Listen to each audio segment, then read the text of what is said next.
Municipality આપણને road ઉપર બેસવામાં ના પાડે છે, પાથરણાવાળા જોડે જે ગેરવર્તન કરે છે, એના માટે થઈને અમે આ કોન્સેપ્ટ અમારા મગજમાં આવ્યો, જેથી શાકભાજીવાળો આ રિક્ષા લઈને જાય, જે ફ્લેટ જે સોસાયટીમાં જે જાય ત્યાં નાની નાની ગલીઓમાં એ જઈને શાકભાજી વેચી શકે એ પર્પઝથી અમે આ ગાડી બનાવી. આ રિક્ષા કેટલા રૂપિયાની આવે અંદાજે? આ રિક્ષા 3 લાખ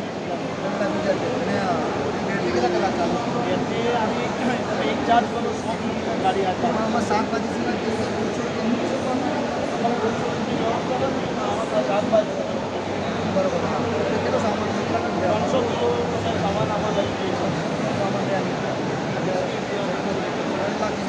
હા, લોન મળે ખરી? લોન બધું એ તમારી બેંકમાં તમારી ક્રેડિટ કરો. સરસ છે. આગળ બધી લાઇટિંગ બધી જેવું કશું મળે કે સબસિડી પણ લાઇટિંગ આટલી નાની જ રહેવાની